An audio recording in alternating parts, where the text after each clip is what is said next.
যতই পিয়ার দেন আর normal vote দেন, ময়লা কখনো যাবে না। কেন্দ্র দখল হবে, করবে, তখন আরো বেশি করবে। পিয়ার হইলে এই সুবিধা সেই সুবিধা, সেটার এখনো সময় আসে নাই স্যার। আমরাও চাই পিয়ার হোক, কিন্তু সেটার একটা স্টেপ বাই স্টেপ।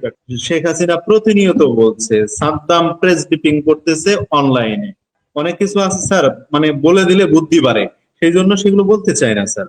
প্রশাসনিক অনেক কুয়ের অনেক ধারা আছে। আমি একটু জুলাই সনদের কাছে আসি। আহ, জুলাই সনদ নিয়ে আপনি কতটুকু আশাবাদী, এবং জুলাই সনদ আপনাদের হাতে যেটা পেয়েছেন, অবশ্যই আপনার দল পেয়েছে এবং আপনি অত্যন্ত গুরুত্বপূর্ণ একজন ব্যক্তি, সাংগঠনিক সম্পাদক আমজনতা দল। আহ, যেই প্রত্যাশা, এই প্রত্যাশার কোন কোন জায়গায় গ্যাপ আছে বলে আপনি মনে করেন জুলাই সনদে? অসংখ্য ধন্যবাদ আপনাকে। আমি আগে স্যারের কিছু উত্তর দিই।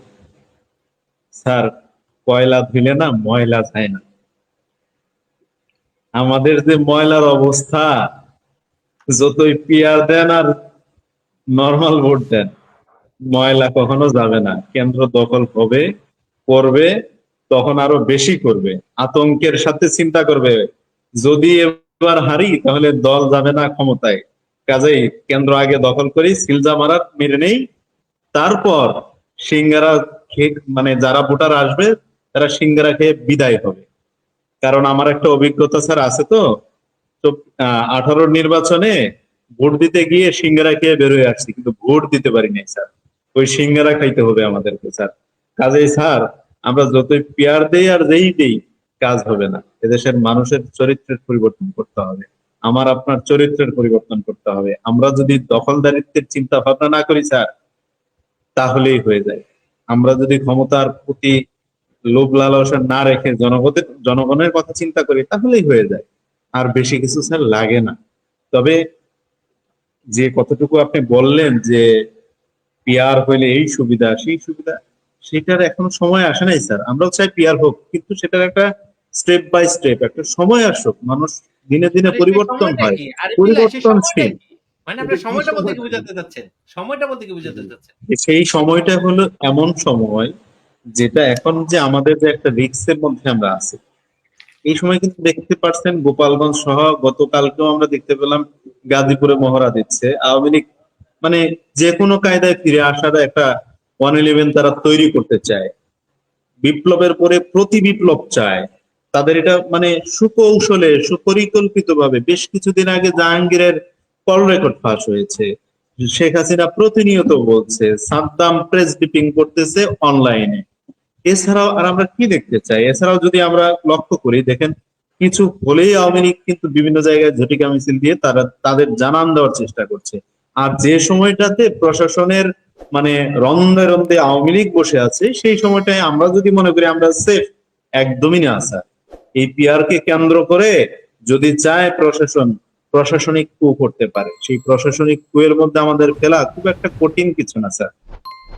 অনেক জায়গায় আমি আজকে বলতে চাচ্ছি না, চাইলে 64 জেলায় তারা একযোগে কু করতে পারে, সেই সিস্টেম তাদের কাছে জানা আছে, তারা সেগুলো বোঝে স্যার। অনেক কিছু আছে স্যার, মানে বলে দিলে বুদ্ধি বাড়ে, সেই জন্য সেগুলো বলতে চাই না স্যার। প্রশাসনিক অনেক কুয়ের অনেক ধারা আছে। হ্যাঁ, এই যে ব্যারিস্টার সাহেব আছেন, উনি এই বিষয়ে খুব ভালো জানেন প্রশাসন কিভাবে কু করতে পারে, ম্যাজিস্ট্রেট দিয়ে কিভাবে কু করতে পারে, এসপি দিয়ে কিভাবে কু করতে পারে, কিভাবে ডিসি দিয়ে কু করতে পারে, কিভাবে ইওনো দিয়ে কু করতে পারে। এগুলো ওনার ভালোভাবে ওনাদের রিসার্চ করা আছে, ওনার বেশ ভালোভাবে পড়াশোনা করতেছেন, গবেষণা করতেছেন, কখন কোনটাকে কাজে লাগানো যাবে। Plan A B C D এভাবে বিস্তর সাজানো আছে। তো আমরা সেই সুযোগ যদি তাদেরকে তৈরি করে দেই, তারা তো আমাদেরকে মনে করবে যে আমরা তাদেরকে ওয়েলকাম করতেছি, তো তারা চলে আসবে কন্টিনিউসলি। আমরা তাদেরকে সেই ওয়েলকামের তো কোনো সুযোগ আমরা দিতে পারি না। আমরা আমাদের জায়গা থেকে আমাদের সতর্কতা অবলম্বন করতে হবে স্যার। আমরা যদি আমাদের নিজেদের দলের চিন্তা এই মুহূর্তে করি, তাহলে তো স্যার আমরা 24-এর গণ অভ্যুত্থানে সেই সময় ব্যানার নিয়ে কেন নামলাম না? আমরা দেশের স্বার্থটাকে কেন মাথায় দিলাম যে না, আমাদের কোনো ব্যানার নাই, ব্যানার একটাই, হাসিনার পতন চাই, আওয়ামী লীগের পতন চাই, ব্যানার একটাই, এক ব্যানার নিয়ে কেন নামলাম?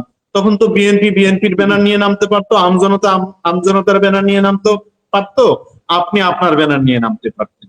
আমরা তো কেউ বেড়া নিয়ে নামি নাই, আমরা চাইছি দেশটা ভালো থাকুক। ক্রেডিট নেওয়ার জন্য কেউ পারাপারি করি নাই, এখনো আমরা চাই না আমাদেরকে ক্রেডিট দেখ। আমরা জুলাইয়ের মানে গণ অভ্যুত্থানের মহান নায়ক এরকম আমরা স্বীকার করতে চাই না। আমরা একজন কর্মী, রাষ্ট্র রক্ষার স্বার্থে, দেশ রক্ষার স্বার্থে, দেশের মানুষকে তাদের চাহিদা পূরণের স্বার্থে, দেশটাকে রক্ষার স্বার্থে গণ অভ্যুত্থানে অংশ নিয়েছিলাম। আওয়ামী লীগকে বিতাড়িত করেছি, শেখ হাসিনা পালিয়ে যেতে বাধ্য হয়েছে, দেশ শান্ত হয়েছে। দেশের মানুষের চাহিদা পূরণের লক্ষ্যে আমরা কাজ করতে চাই আগামীর দিনে।